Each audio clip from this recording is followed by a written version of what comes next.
Well, looks like there's a snowstorm coming, and we've got proper snow here, good 25 centimetres deep. Just go for a little walk in the deep snow in the forest, and it was all sunny a minute ago, but it's all gone grey now, and it looks like it's going to be a snowstorm. And the car's parked down in the car park, but I'm not too worried because luckily, just by pure luck, we put on some brand new winter tyres on Wednesday, so tread wise we can't do better. So I'll just turn you around and have a little look what it looks like in this winter wonderland.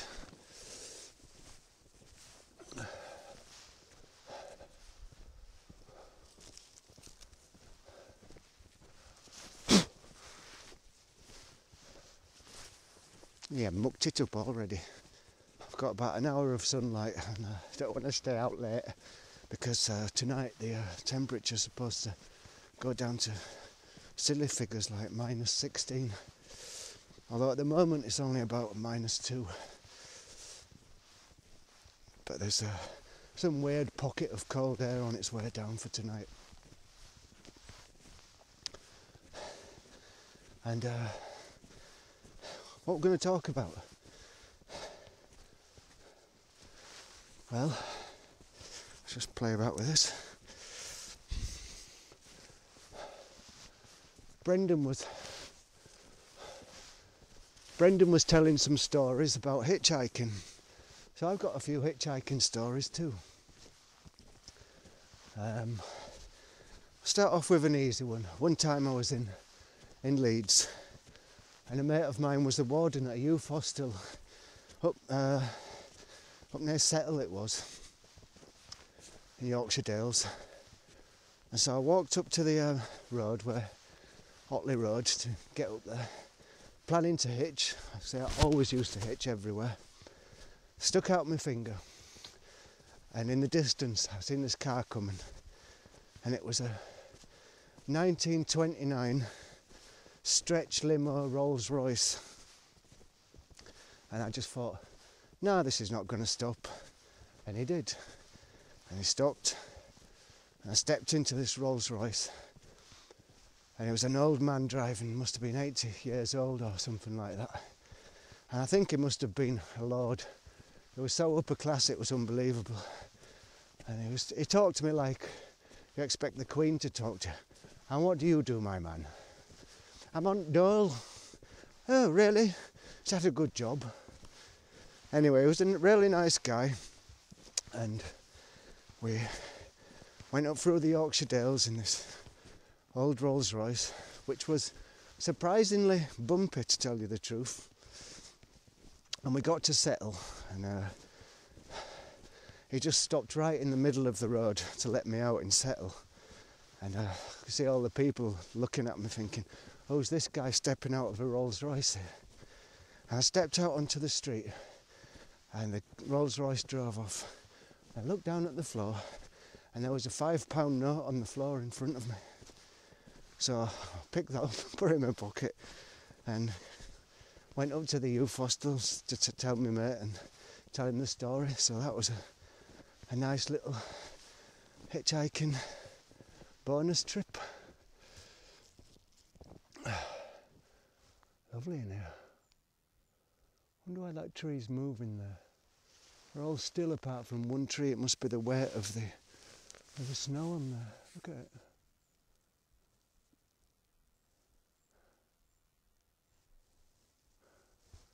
I'll probably get a load of snow on my head if I don't watch it.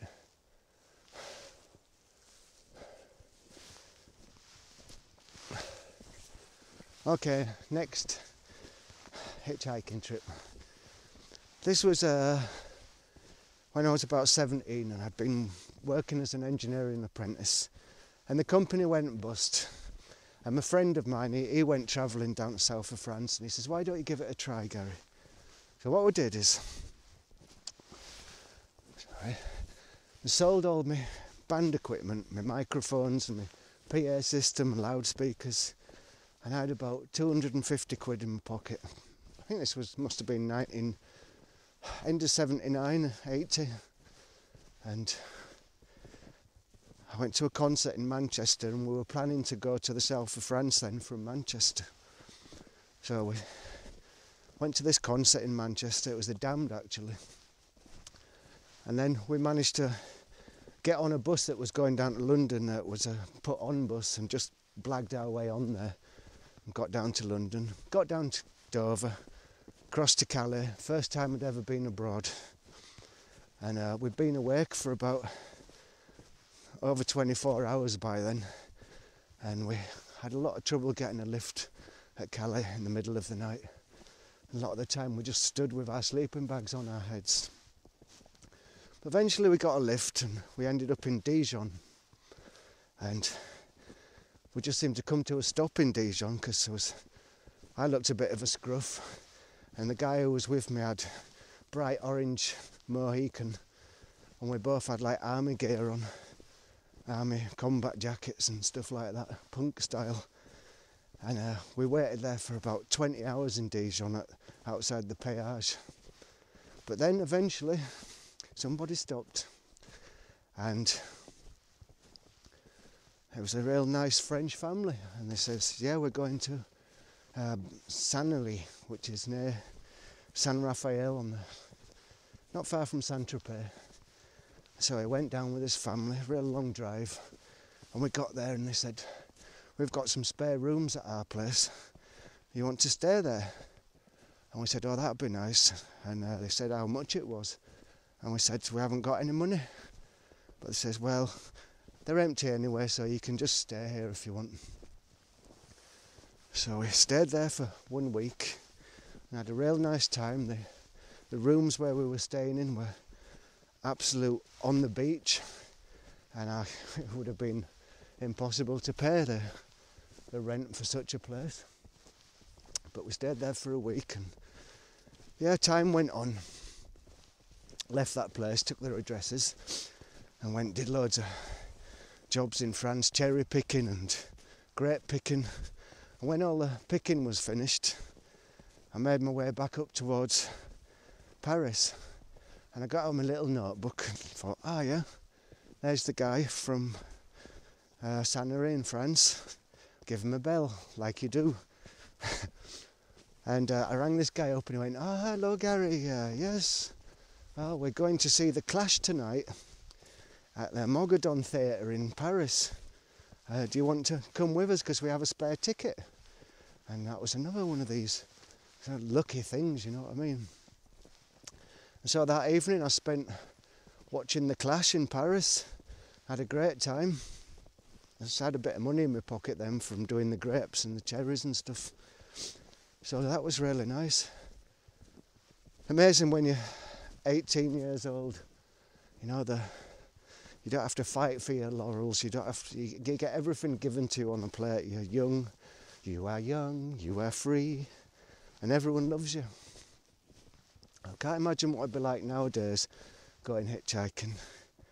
I don't know if it'll be so good. Now, I've never really worked out how far I've hitchhiked in my life, but I've hitched back from Greece 3 times. I've hitched from Crete to northern Sweden. So I think if I put all the hitchhiking miles together, it would be much in excess of 10,000 miles hitchhiking. And countless people picked me up in the evening and asked me where I was sleeping, and I'd say I'm sleeping under the railway bridge or under the motorway bridge. And they often said, well, come back to my house and stay there instead. And that happened a hell of a lot of times. And I think 3 times something a bit dodgy happened. When I was hitching back from Sweden, the guy who was giving me a lift started to get a little bit excited because my hair was all blonde and long and I had all hippie clothes on and stuff. And he started coming onto me in the car. And it was giving me a really long drive from almost Stockholm to Malmö, and I wanted the lift. So I kept sort of putting him off, saying, leave me alone, I'm not interested, leave me alone, it's not my bag. And I stuck it out as long as I could till I had enough, and I says, oh, just let me out now, I've had enough. So that wasn't too bad, really. Another time, a guy in Belgium started playing it on as well on the motorway, and he just stopped on the motorway, in the middle of the motorway, no junction or anything, and told me to get out, and I was glad to get out. And I got out on the motorway, and the next car coming behind stopped and picked me up, and then we overtook this guy in his van, and it was really satisfying just to give him the finger as I drove past. Let me think of anything. I don't think there was any other bad thing. I got picked up by a couple of drunks in France, and I had to get hold of the wheel and turn it straight because they were going to go into the edge of the road. But apart from that, nothing really bad. I don't know how it would be today. I really don't know. Oh, this is getting kind of exciting. It's turned into a bit of a blizzard. Blizzard and sun, just what we want for nice photos. Yeah, so as I said, I never really had any troubles with hitchhiking, and mostly really good things.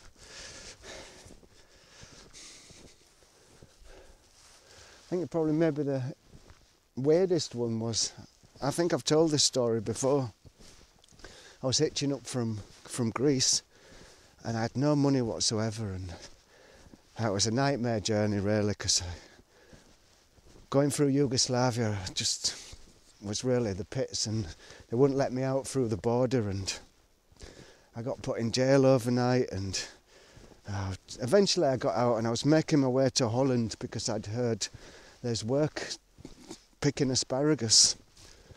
And so I was going to Holland, and I got to Holland, to Nijmegen, and I was all sort of Greek in my head, so I've been in Greece for 6 months, and I seen a Greek priest walking along, and they have a saying in Greek monks, Greek Orthodox monks, if a stranger meets them, they've got to, it could be Jesus in disguise. And I went up to this priest and I said, I could be Jesus in disguise. And he was a really nice old guy, and he went, yes, you could be. And I said, have you got any rooms in your monastery you could put me up for the night, because I've got nowhere to sleep?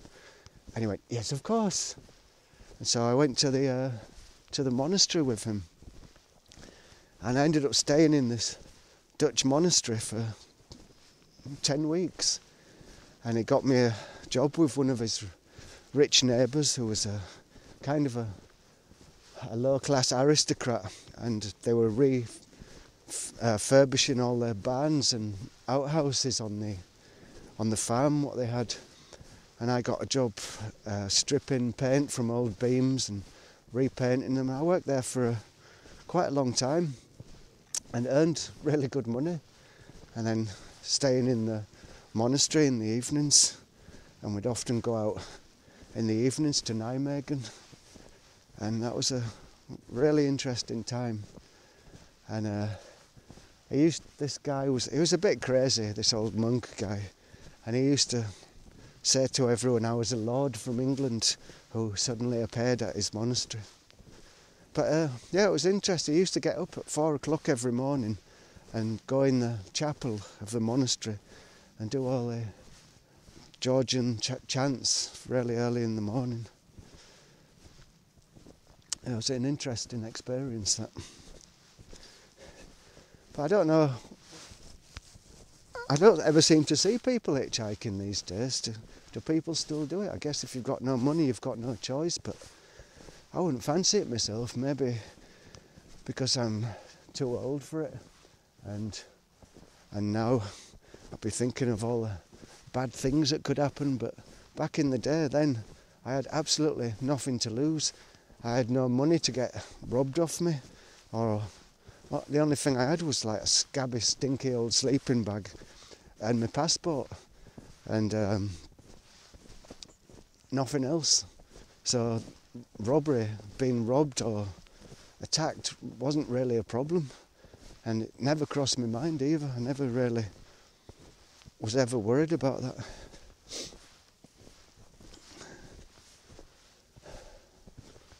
So finally the winter's come though. Nice change. And if I was a skiing type person, I would be saying to you, this is the best powder snow for skiing as well. But I'm not really a skiing person. So I'm just going to walk down this path a little bit because I want to see if I can get a little view of the valley over there. But as I say, the snow clouds have come in now, and it was sunny, but I don't think we're going to get much more sun today because it's almost sunset anyway.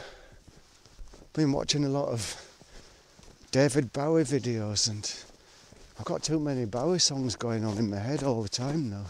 Driving me insane a bit. Oh, you pretty things, driving me insane. Doom, doom. Oh, you pretty things, you're driving me insane. I'll make it clean. So if I'm lucky, the cloud cover's going to break here, and we might even get a bit of afternoon sunshine. That'd be nice, wouldn't it, if we get a bit of a sunset here.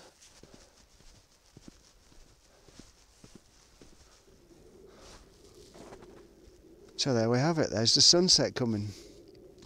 Lovely jubbly. I have to adjust my settings now.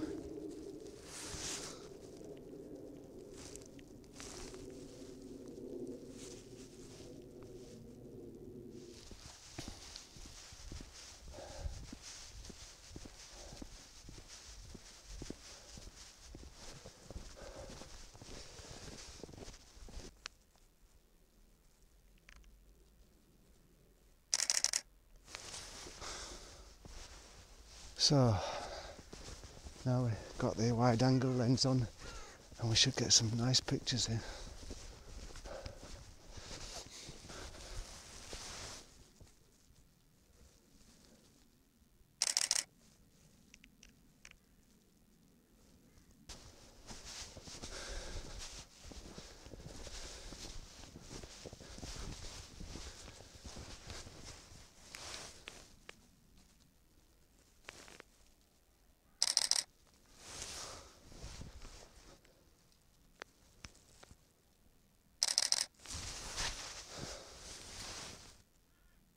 So I'm going to have to make some yellow snow in a minute. Golden hour, golden hour.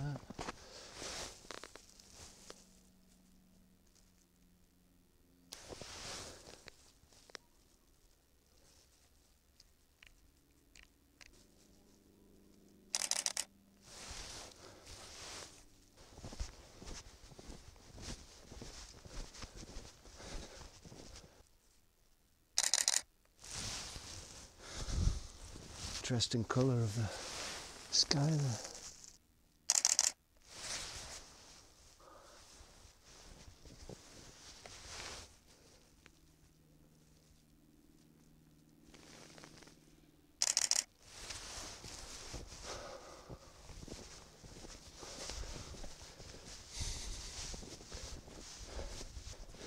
So that was a little walk out in the snow, taking some pictures for an hour. Done me a tonic of good, no treat.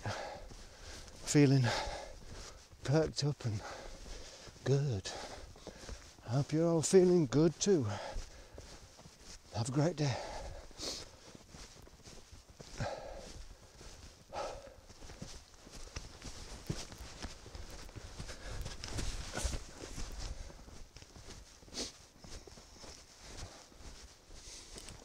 Back to civilization.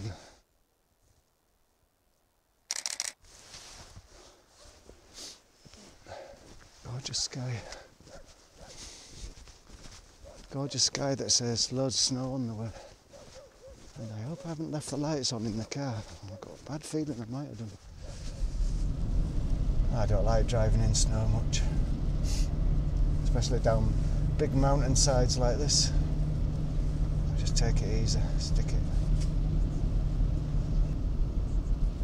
Yeah, I'm just not used to driving in snow, and especially with a new car that you're not really used to either.